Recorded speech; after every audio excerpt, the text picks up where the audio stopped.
Hey warriors, right now, while you're watching this, something inside you is screaming. Not loudly, not dramatically, just a persistent hum beneath the surface of your everyday life. It's the version of yourself you haven't met yet, the one who's stronger, clearer, braver, more alive. And that version, they're tired of waiting for you to show up. You know that feeling when you see someone living the life you want, and instead of inspiration, you feel something sharper, something that cuts. That's not jealousy, that's recognition. Your soul saying, that could be me, that should be me. Why isn't that me? The gap between who you are and who you could be isn't as wide as you think. It's not years of work. It's not some impossible transformation. It's not reserved for people luckier, smarter, or more talented than you. It's 0.01%, repeated, compounded, made inevitable through consistency. But you've been lied to about change, sold a fantasy version that keeps you stuck. The overnight success, the dramatic reveal, the complete life overhaul in 30 days. None of it's real, and chasing it keeps you paralyzed, waiting for a moment that never comes. Real change. It's quiet, unglamorous, almost invisible at first. So small it feels like it doesn't count. 1% better sounds reasonable. But even that feels too big when you're starting from overwhelm. So, we go smaller. 0.01%, 1/100th of 1%. A change so tiny, your resistance doesn't even wake up. But here's where mathematics becomes magic. 0.01% improvement every day for 1 year doesn't make you 3.65% better. It makes you 37 times better. Because growth compounds. It multiplies. It builds momentum you can't stop once it starts. The butterfly doesn't force the tornado. It just flaps its wings. The universe handles the rest. Your small choice today creates weather systems of possibility you can't predict. You just have to make the choice. Ancient philosophers understood something we've forgotten in our addiction to instant results. They knew transformation isn't an event, it's a direction, a trajectory set by daily micro-decisions that either move you closer or keep you stuck. Marcus Aurelius ruled an empire while writing to himself, "The impediment to action advances action. What stands in the way becomes the way. Your obstacles aren't blocking your path, they are the path. The resistance you feel, that's not a stop sign. That's confirmation you're at the edge of growth." Every single person who's achieved what you want has one thing in common. They started before they were ready. They moved before they had all the answers. They chose 0.01% when perfection felt mandatory. And through that tiny, consistent choosing, they became someone new. Not overnight, through 1,000 unremarkable mornings where they showed up anyway. You're standing at a fork right now, this exact moment. One path leads to next year looking exactly like this year. Same struggles, same patterns, same version of you wondering when things will finally change. The other path, it starts with 0.01%, with deciding that small is enough, that progress beats perfection, that becoming someone new doesn't require permission or perfect conditions or proof it'll work. It just requires starting. Today, now, this moment. So, I'm asking you to commit, not to being perfect, to being present, to giving your future self the gift of your full attention right now. Before we dive in, hit that like button, drop a comment, share this with someone. Subscribe, because we're building a community that chooses growth over comfort, action over excuses. Your 0.01% journey starts now, not tomorrow, not Monday, now. I want you to declare this in the comments right now. I am ready for change. Let's begin. Number 1. The gap is the game. Stop running from the discomfort zone. Let me ask you something that'll reveal everything about where you're stuck. When was the last time you voluntarily chose discomfort? Not discomfort that happened to you, not stress from bills or problems or obligations, but discomfort you deliberately walked toward, on purpose, knowing it would be hard. I'm guessing it's been a while, maybe never, and that right there, that's the entire problem. We've been sold this toxic idea that life should feel good, that if something feels hard, painful, or uncomfortable, it means you're doing it wrong. That ease is the goal. Comfort is success. Smooth is the path. It's a beautiful lie, and it's destroying your potential. There's a concept in exercise science called progressive overload. Your muscles don't grow when you're comfortable. They grow when they're pushed slightly beyond their current capacity, just enough to create micro tears, just enough to trigger adaptation. Then you rest. Then you do it again, each time pushing slightly further than before. Your mind works the exact same way. Your emotional capacity, your resilience, your confidence, your entire operating system. Growth doesn't happen in your comfort zone, but here's the part everyone gets wrong. It also doesn't happen in your panic zone. That zone where you're so overwhelmed you shut down. Growth happens in the space between, the discomfort zone, where it's hard but doable, challenging but not crushing, stretching but not snapping. That space, that's where 0.01% lives. Psychologist Lev Vygotsky called this the zone of proximal development. It's the sweet spot where learning actually occurs, just beyond what you can do easily, but not so far that it's impossible. Most people avoid this zone their entire lives. They stay comfortable until life forces them into panic. Then they retreat back to comfort as fast as possible. They never deliberately practice in the discomfort zone, and that's why they never grow. Why 10 years of experience becomes 1 year repeated 10 times. Why potential stays potential and never becomes reality. Here's your 0.01% shift. Every single day, do one thing that makes you slightly uncomfortable. Not terrifying, not traumatizing, just uncomfortable, awkward, uncertain, new. Have a conversation you've been avoiding. Try a skill you're bad at. Speak up when you normally stay quiet. Ask for something you want. Set a boundary. Do the task you've been procrastinating. Something that makes your stomach tighten just a little. That makes you want to retreat. That triggers that voice saying, maybe later, maybe tomorrow, maybe never. Do it anyway, not aggressively, gently, like you're testing a muscle you haven't used in years. Here's what most people don't understand. Confidence doesn't create action. Action creates confidence. You're waiting to feel brave before you do the brave thing. But that's not how courage works. Courage is doing the thing despite feeling scared. And then, after you've done it, confidence quietly emerges. Think about the first time you drove a car. Terrifying, right? Your hands gripped the wheel. Your heart raced. Every decision felt massive.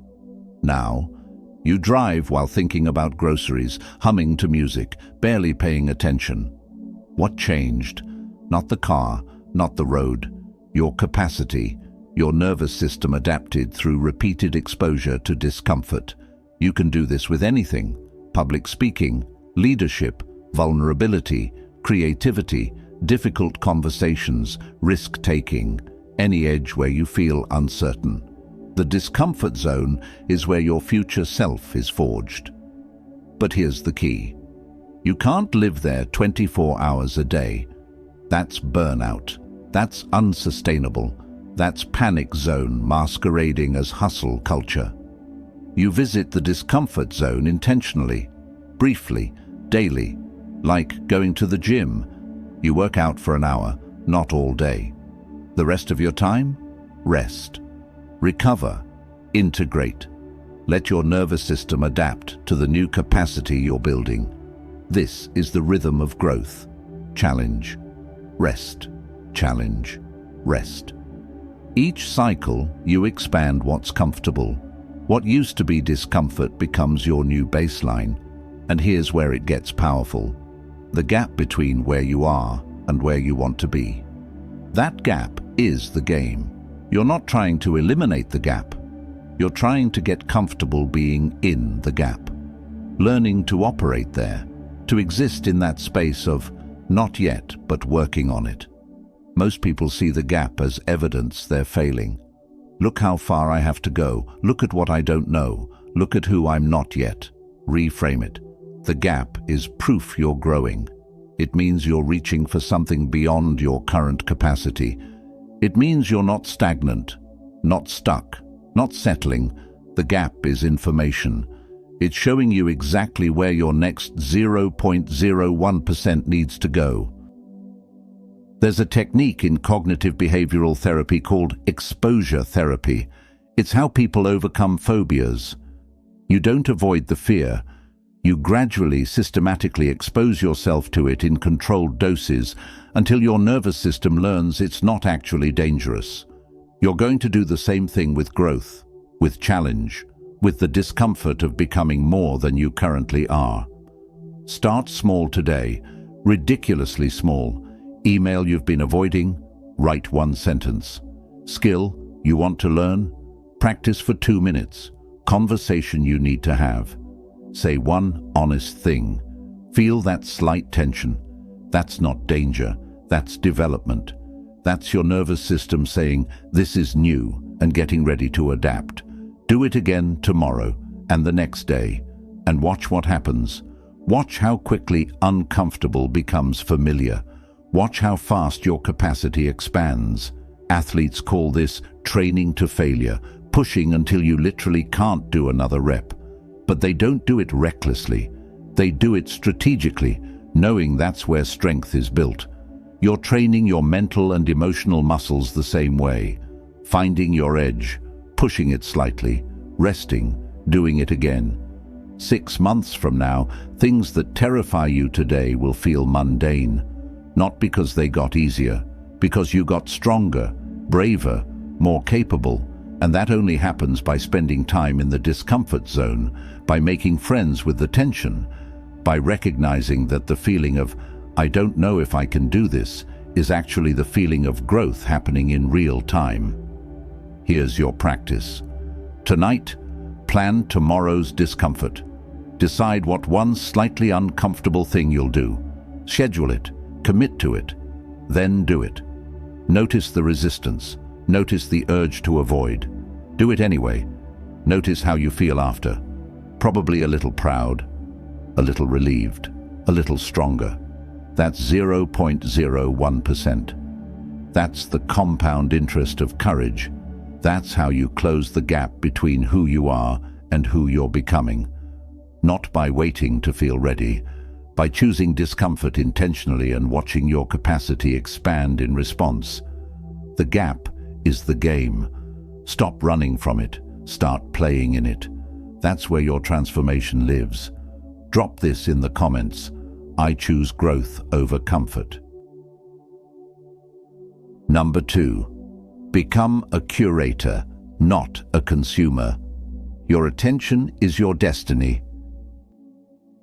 Here's a question that's going to sting a little.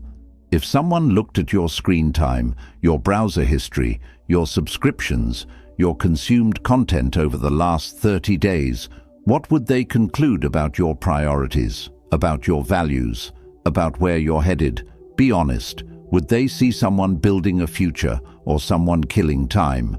Because here's the brutal truth nobody wants to hear. You are not what you eat. You are what you consume mentally. And most of you are binge-eating digital junk food 16 hours a day. Scrolling, clicking, watching, reacting, consuming, and wondering why you feel empty. There's a term in economics called opportunity cost. Every choice you make eliminates another choice. Every minute spent here is a minute not spent there. Right now, while you're watching this, You're choosing not to do 1,000 other things. That's not bad, that's just reality. The question is, are you choosing intentionally or defaulting mindlessly? Most people aren't consumers anymore. They're consumption zombies, auto-playing through life, letting algorithms decide what goes into their mind, letting other people's agendas colonize their attention. And attention is everything. Your attention is the most valuable resource you possess. More valuable than your time, more valuable than your money, because attention is what you trade for everything else. You trade attention for knowledge, for relationships, for income, for growth, for entertainment, for distraction, for meaning or meaninglessness. Show me what you pay attention to, and I'll show you who you'll become. It's that simple, that precise, that unforgiving. Here's the shift. Stop being a passive consumer. Become an active curator. A consumer takes whatever's offered. A curator selects intentionally, chooses deliberately, says no far more than yes. Museums don't display every piece of art ever created. They curate. They select pieces that align with their vision, their standards, their purpose. You need to curate your inputs the same way. There's research from Microsoft showing the average human attention span dropped from 12 seconds in 2000 to 8 seconds today. 8 seconds, less than a goldfish. And it's getting worse. Why? Because we're training our brains to be distracted, to constantly switch, to never go deep, to graze on surface-level content and never actually digest anything meaningful. And then we wonder why we can't focus, why we can't think clearly, why we feel anxious and scattered and overwhelmed. You've been hacked. Your attention has been weaponized against you by apps designed by the smartest engineers in the world, whose entire job is keeping you scrolling, clicking, consuming. They're winning, and you're losing unless you fight back, unless you reclaim your attention as sacred territory. Here's your 0.01% practice. Conduct a brutal audit. Look at everything you consumed yesterday. Everything. Social media, news, YouTube videos, podcasts, TV shows, articles, conversations, all of it. Now ask, did this make me better? Did this teach me something useful? Did this inspire meaningful action? Did this align with who I'm becoming? Or did this just steal 30 minutes I'll never get back while making me feel worse about myself, angrier about the world, or more distracted from what actually matters? Be ruthless, because your future depends on it. Every piece of content is either building you or draining you, expanding you or diminishing you, moving you forward or holding you back. There's no neutral, there's no harmless. There's only aligned or misaligned with your vision. Cut everything misaligned.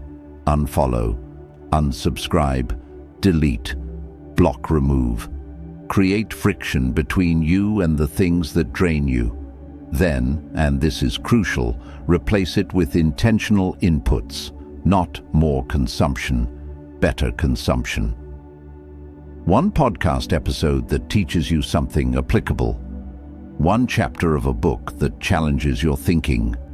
One conversation with someone further ahead than you. Quality over quantity, depth over breadth, intention over automation. Here's what's wild.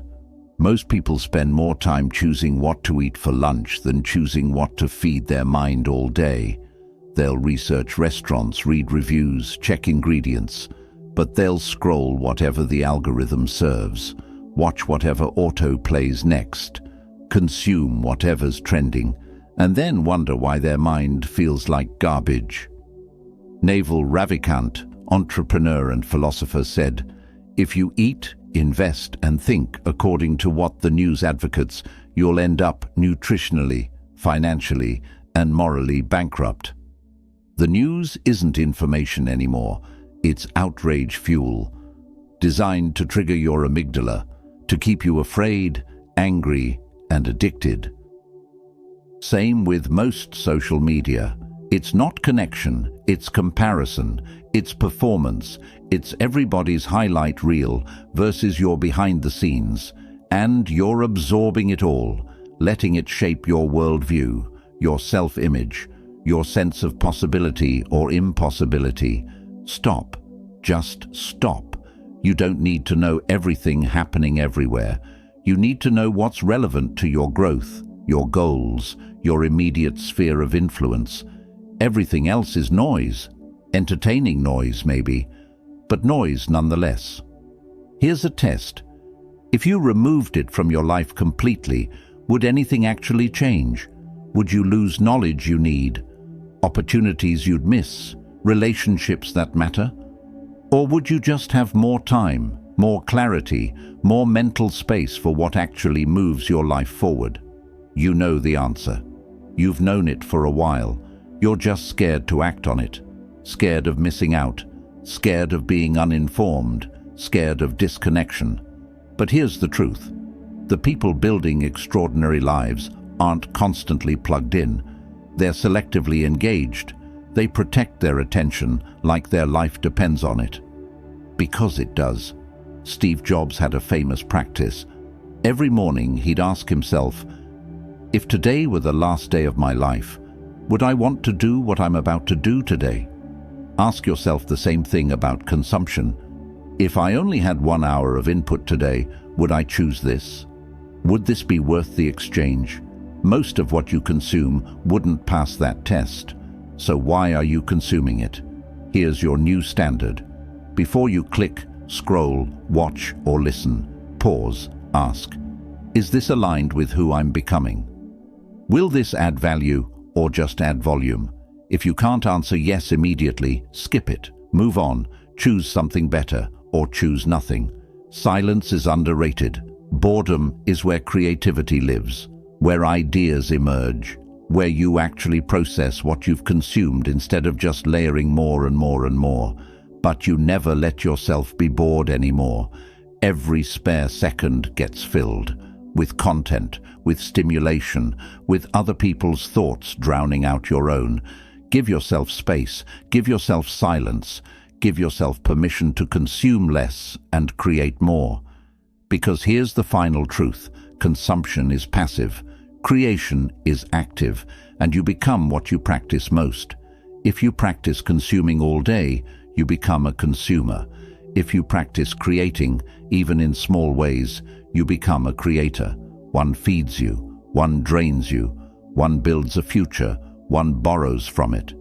Today, right now, decide, what's your new curation standard? What stays? What goes? What gets your precious, irreplaceable attention? Then enforce it, protect it, defend it like your life depends on it.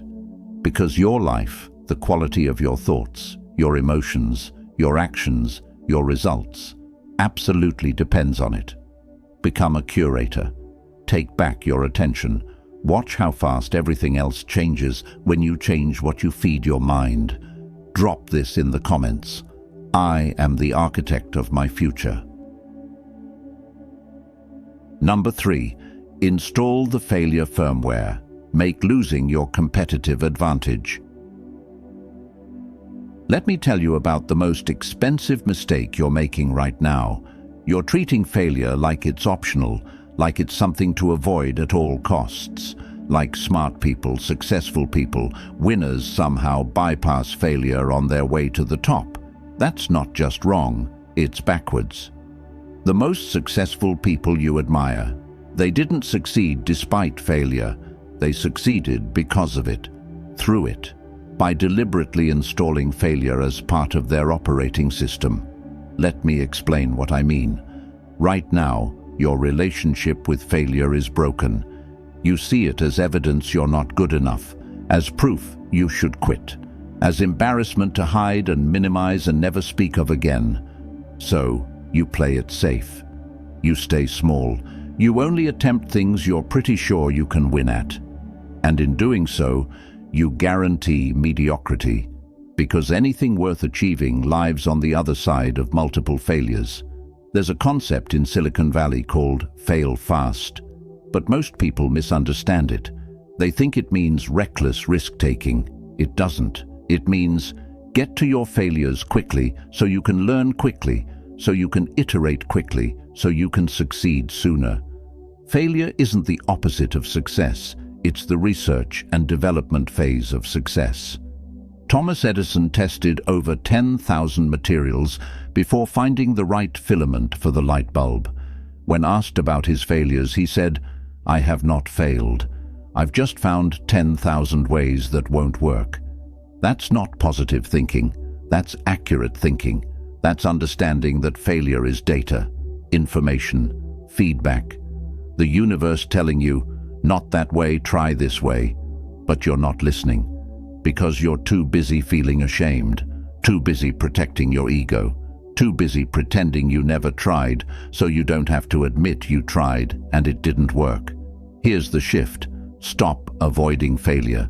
Start collecting it, deliberately, systematically, like you're building a portfolio. Entrepreneurs have pitch decks. Athletes have highlight reels. You need a failure resume. A running list of everything you tried that didn't work. Everything you attempted that flopped. Every risk that didn't pay off. Not to dwell on it, to celebrate it. Because each failure means you tried. You risked. You stepped outside the safe zone.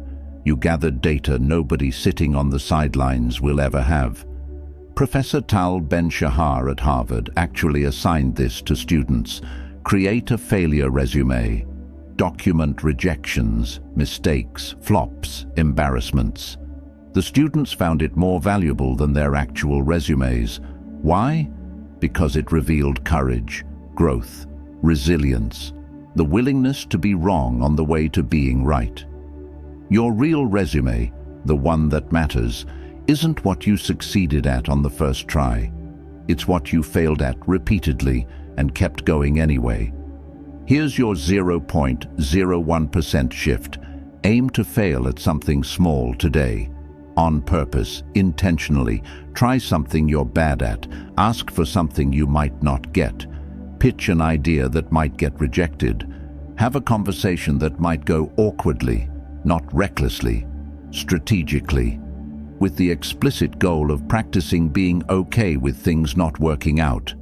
Because right now, your nervous system treats failure like death. It triggers the same fight or flight response, same cortisol dump, same panic. And that response is crippling you, making you risk-averse, making you play small, making you choose comfort over growth every single time. You need to desensitize yourself to failure.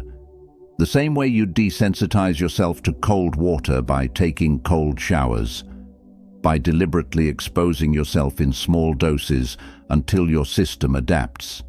Athletes do this constantly. They practice missing. Golfers practice recovering from bad shots. Boxers practice getting hit and staying calm. They install the failure firmware, so when it happens in competition, they don't panic. You need to do the same thing in life. Practice failing in low-stakes situations, so when high-stakes moments come, you're not paralyzed by the possibility of things going wrong. Here's a powerful reframe. Every successful person has a higher failure rate than unsuccessful people. Not a lower one, higher. Because they're attempting more, risking more, trying things that might not work. While everyone else is playing it safe, they're out there collecting failures like badges of honor. Best-selling author Seth Godin says, "The person who fails the most wins." Not because failure is the goal, because attempts are the goal, and attempts inevitably include failures. You're focused on batting average, they're focused on at-bats. You want to succeed every time. They want to swing as many times as possible, knowing some will miss and some will be home runs. More swings equal more misses, but also more hits. That's just math. Think about learning to ride a bike. You fell. Probably many times, scraped knees, bruised ego, but you didn't interpret those falls as "I'm not a bike rider." You interpreted them as "I'm learning to be a bike rider." Same action, different interpretation, and that interpretation made all the difference. You need to bring that same mindset to everything. Stop interpreting failure as identity and start interpreting it as iteration. I failed becomes I'm in the learning phase. This didn't work becomes this approach didn't work. What's another approach? I'm not good at this becomes I'm not good at this yet. What do I need to practice? See the shift. You're not changing reality. You're changing your relationship with reality.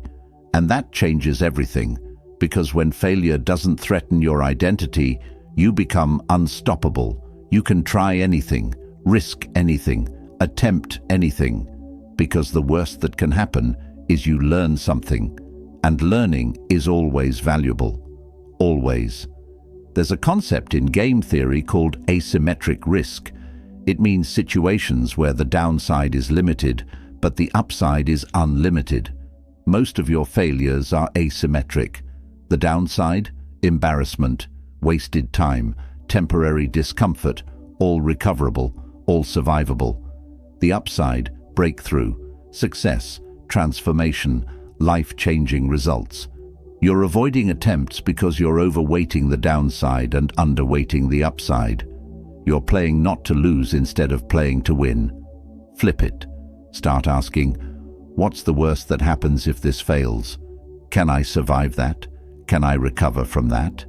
If yes, and it almost always is, then the real question becomes, what's the best that happens if this works? Is that worth the risk of failure? Usually the answer is yes, but you never get there because you stop at, what if I fail? And never move past it. Here's your practice. Create a failure goal, not a success goal, a failure goal. I will collect 10 rejections this month. I will attempt 3 things I'm bad at this week. I will have 5 awkward conversations this quarter.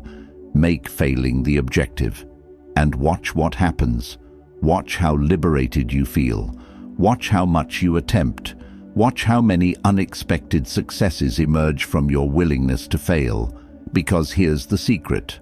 When you're trying to fail, failure stops being scary. It becomes expected, part of the process. And suddenly, you're free to try everything without the weight of needing it to work. And ironically, when you remove the pressure to succeed, you succeed more often. Because you're relaxed, experimental, willing to iterate, not attached to any one outcome. You become anti-fragile, a term coined by Nassim Taleb. Things that are fragile break under stress. Things that are robust resist stress. Things that are anti-fragile get stronger from stress. You want to be anti-fragile. And the only way to get there is by installing failure as a feature, not a bug. As fuel, not an obstacle. As necessary, not optional. So go fail at something today, something small, something safe. Just practice the motion, the feeling, the recovery. Notice that you survive. Notice that the world doesn't end. Notice that you're actually okay. Maybe even a little proud that you tried.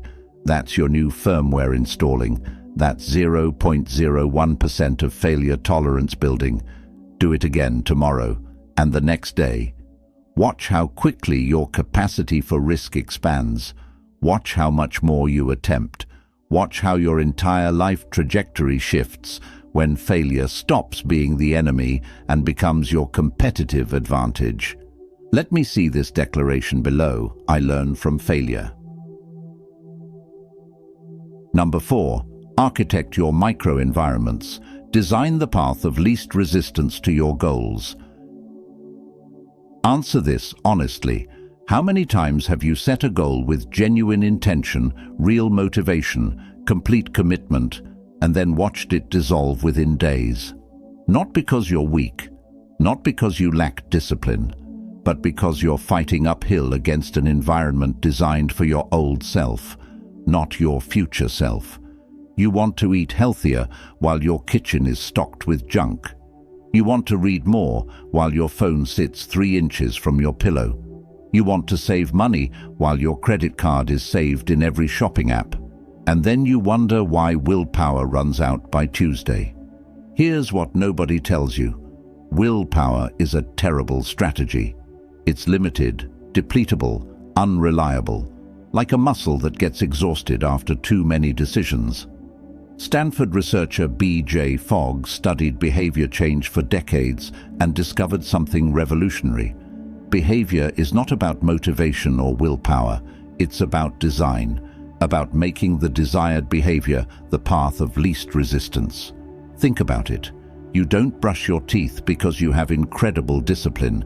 You brush them because your toothbrush is right there on the counter. The toothpaste is next to it. The sink is ready. The entire environment is designed to make brushing easier than not brushing. That's architecture. That's design. That's creating micro-environments where the right choice is the easy choice. Right now, your environment is fighting you. Every step toward your goal requires effort, decision-making, willpower, while every step toward your old habits is frictionless, automatic, already set up. Of course you keep failing. The game is rigged against you. Here's the shift. Stop relying on discipline. Start designing environments, micro-environments, small zones in your life where the future you is the default you. Your desk, your bedroom, your kitchen, your car, your phone, your morning routine, your evening wind down. Each one is either making growth easier or making stagnation easier. There's no neutral space. Every environment has bias built in. Psychologist Kurt Lewin developed field theory, the idea that behavior is a function of the person and their environment. Change the environment, and behavior changes automatically, without effort, without willpower. Want to work out more? Don't rely on motivation. Put your gym clothes next to your bed. Sleep in them if you have to. Remove every barrier between waking up and exercising. Want to eat better? Don't keep temptation foods in the house. Stock only what aligns with your goals. Make the healthy choice the convenient choice. Want to learn a new skill? Set up a dedicated space. Have the tools ready. Make it so starting takes zero mental energy. You're not changing your character, you're changing your defaults, and defaults determine outcomes far more than intentions ever will. Here's your 0.01% practice. Identify one behavior you want more of, just one. Now reverse engineer the environment that makes it inevitable. What physical setup makes this easier? What obstacles can you remove? What can you prepare in advance? How can you reduce the activation energy from "I should do this" to "I'm already doing this"? Remove friction from good behaviors. Add friction to bad ones. Want to stop scrolling at night? Charge your phone in another room, not just across the bedroom, another room. Make accessing it require getting up, walking, consciously choosing. Want to drink more water? Put bottles everywhere. Your desk, your car, your nightstand, your bag. Make not drinking water harder than drinking it. Want to write daily? Open a blank document before bed with tomorrow's date already typed. When you sit down in the morning, the page is waiting. No excuses, no setup, just write. This is called implementation intentions in psychology research. Not just deciding what you'll do, but deciding when, where, and how you'll do it. Pre-deciding so your future self doesn't have to. Studies show implementation intentions double success rates. Double, just by adding environmental triggers and removing decision points. Because here's the truth, most failure happens at the decision point. That moment when you have to choose, when you have to activate willpower, when you have to fight inertia. Eliminate that moment. Make the decision in advance through environmental design. Make the behavior so obvious, so easy, so immediate that not doing it feels harder. James Clear wrote about this extensively in Atomic Habits. He calls it environment design, and argues it's the single most underutilized strategy in behavior change. Most people try to change themselves. Smart people change their surroundings and watch themselves change automatically in response. Think about casinos. They're designed to keep you gambling. No clocks, no windows, free drinks, maze-like layouts, constant stimulation. The environment is architected for one behavior: stay and spend. They're not relying on your willpower to fail. They're designing an environment where willpower doesn't stand a chance. You need to do the same thing, but for your goals, for your growth, for the person you're becoming. Create zones, micro-environments with one purpose, one identity, one set of default behaviors. Your workspace is for focus. Nothing else lives there. No distractions, no temptations, just the tools and cues for deep work. Your bedroom is for sleep, not scrolling, not working, not eating, just rest. Everything in that room reinforces one behavior. Your kitchen is set up for health, visible fruits, pre-cut vegetables, water bottles, healthy snacks at eye level. Junk food, either gone or hidden in inconvenient places. Each zone trains your brain. When I'm here, I do this. No decisions needed. The environment decides for you. There's a concept called decision fatigue. Every choice drains your mental energy. By the end of the day, you're making worse choices not because you're weak, but because you're depleted. Barack Obama wore the same suit every day as president. Steve Jobs wore the same outfit, not because they lacked style, because they understood. Trivial decisions drain the same tank as important ones. They eliminated unnecessary decisions through design. You can do the same. Lay out clothes the night before. Meal prep on Sundays. Have a morning routine so automatic you could do it asleep. Remove choice from everything that doesn't matter so you have energy for what does. Here's your practice. This week, redesign one micro-environment. Just one. Your desk, your phone home screen, your morning space, your evening routine. Ask, if this space was designed by someone who already has the habit I want, what would be different? Then make those changes. Move things, remove things, add things. Create an environment that serves your future, not your past. And here's what's beautiful. Once it's set up, it runs on autopilot. You don't have to be motivated every day. You don't have to resist temptation constantly. The environment does the heavy lifting. You just show up, and the design pulls you forward, makes the right choice automatic, makes growth the path of least resistance. This is 0.01% at the system level. You're not just changing behavior, you're building infrastructure that makes that behavior inevitable. Stop fighting yourself. Start designing for yourself. Architecture beats willpower every single time.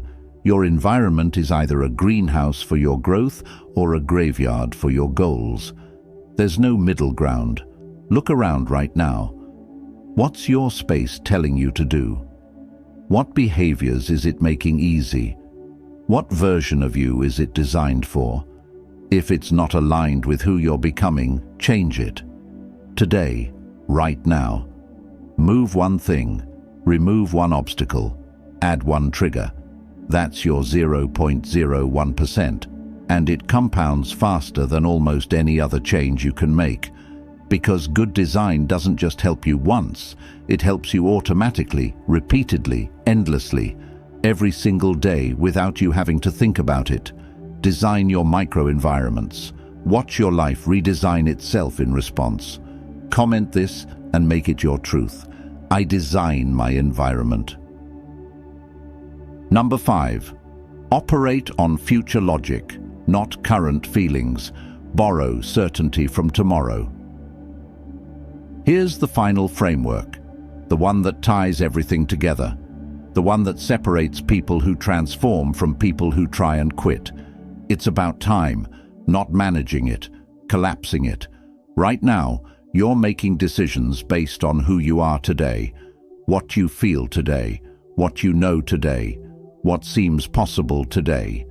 And that's the trap. Because today, you hasn't achieved the goal yet. Today, you doesn't have the evidence. Today, you is operating from current limitations, not future possibilities. You're letting your present self make decisions for your future self. And your present self is scared, doubtful, uncertain, still carrying all the baggage and beliefs that created your current reality. Here's the shift that changes everything. Stop asking, "What should I do?" Start asking, "What would future me do?" Not the you from 5 years from now, the you from 6 months from now who's already done what you're trying to do, who's already become who you're trying to become. That version of you exists, not physically yet, but as a possibility, a probability, a potential reality waiting to be activated by your choices today. And that version has clarity you don't have yet, confidence you haven't built yet, perspective you can't see from here, but you can borrow it, you can channel it, you can make decisions as if you're already that person. There's a concept in physics called retrocausality, the idea that effects can precede causes, that the future can influence the past. It sounds like science fiction, but quantum mechanics suggests it's possible at the subatomic level. I'm not a physicist, but I know this works psychologically. When you operate from your future identity, you make different choices, and those choices literally create that future. You're not faking it, you're prototyping it, testing what it feels like to be that person, trying on that identity like clothes before you buy them. Athletes do this through visualization. They see themselves winning before the competition, feel the emotions, experience the success mentally first. Then their body follows the blueprint the mind created. You're going to do the same thing, but bigger, for your entire life, not just one performance. Here's your 0.01% practice. Every morning, before you start your day, spend 60 seconds being future you. Close your eyes. See yourself 6 months from now, the version who's already made the changes you're trying to make, who's already living the life you're trying to build. How does that person carry themselves? How do they think? What do they prioritize? What do they say no to? What decisions do they make easily that current you struggles with? Feel into that version, not as fantasy, as blueprint, as template, as guidance system. Then ask, what would future me do today? What choice would they make right now that current me is resisting?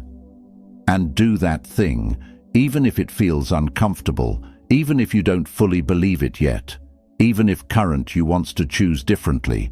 You're training yourself to operate on future logic instead of current feelings.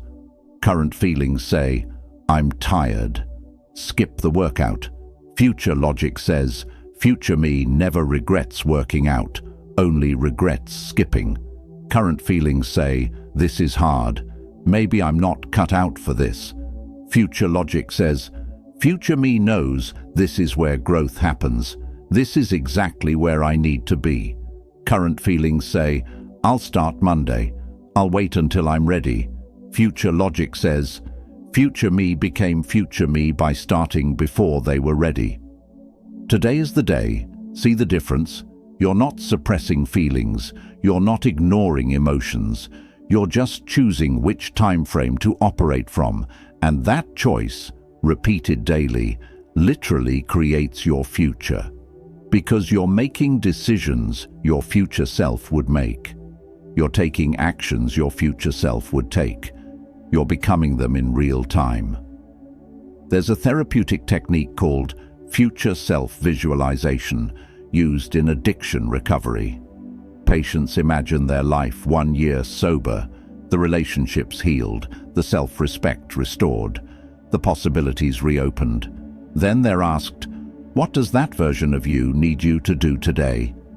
And suddenly the hard choice becomes obvious, not easy, but obvious. Because they're not making the decision from their current craving, they're making it from their future freedom. You can apply this to anything, any goal, any change, any edge where you're stuck between who you are and who you want to become. Here's the power move. Write a letter from future you to current you. 6 months from now, after you've done the thing, become the person, achieved the goal. What does future you want to tell you? What do they wish current you knew? What decisions are they grateful you made? What risks are they glad you took? Write it in detail, make it real, make it specific.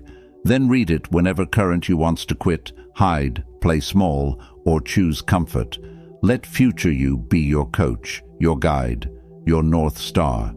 Because here's what's wild, that future version, they're looking back at this moment, at today, at right now, and they're either grateful you showed up, or they're disappointed you didn't. Either proud of your courage, or sad about your fear. Which emotion do you want them to feel when they look back at today? That question cuts through all the noise, all the excuses, all the confusion. You know what future you wants you to do. You've always known. You just haven't been listening because current you is louder. Turn down the volume on current feelings. Turn up the volume on future logic. This is the final 0.01%, the one that integrates all the others. Because when you operate from your future self, everything else clicks into place. You naturally choose discomfort over comfort because future you was built in the discomfort zone. You naturally curate better inputs because future you became future you through better information. You naturally embrace failure because future you knows failure was the tuition for success. You naturally design better environments because future you exists in an environment that supports growth. It all connects, it all compounds, it all starts with deciding to operate from tomorrow's certainty instead of today's doubt. Post this affirmation right now. I am my future self. So here we are. 5 frameworks, 5 mental shifts, 5 ways of thinking that sound simple but contain nuclear-level power when you actually apply them. Let me bring it all home. You don't need to overhaul your entire life tonight. You don't need a dramatic transformation by sunrise. You just need 0.01%, one tiny shift, one small choice, 1 degree of difference, but you need it today and tomorrow and the day after that.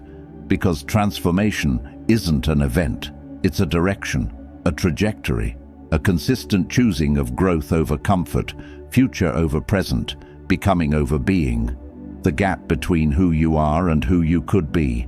It's not as big as you think, it's not some impossible chasm, it's just a series of small decisions you haven't made yet. Decisions to sit with discomfort instead of running from it. Decisions to curate your inputs instead of consuming whatever's fed to you. Decisions to collect failures instead of avoiding them. Decisions to design your environment instead of fighting it. Decisions to operate from your future self instead of your current feelings. That's it. That's the entire game. Tiny decisions, repeated daily, compounding into undeniable transformation. 1 year from now, 365 days of 0.01% improvements, you won't recognize yourself, not because you did one big thing, because you did one small thing 365 times. And that consistency, that showing up when you don't feel like it, that choosing growth when comfort is easier, that's what separates people who change their life from people who just talk about changing their life. You've watched this entire video. That means something. That means you're different. You're someone who finishes what they start. Someone who invests in themselves. Someone who's looking for the edge that makes the difference. Now prove it. Not to me. To yourself. To your future self, who's waiting for you to finally show up. Choose your 0.01% for tomorrow, right now.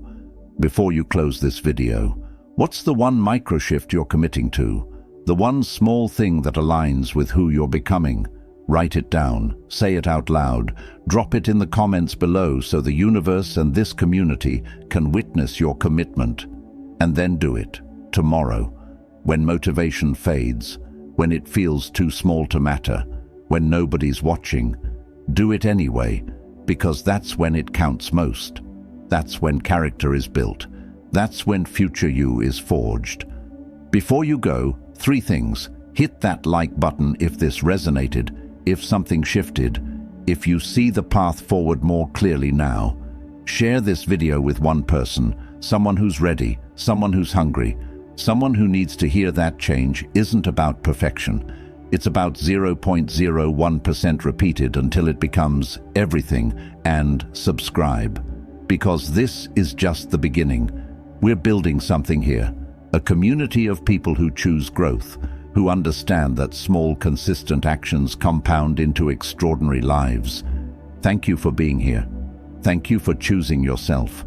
Thank you for believing that 0.01% matters. Because it does, and so do you. Now go. Start your 0.01% journey.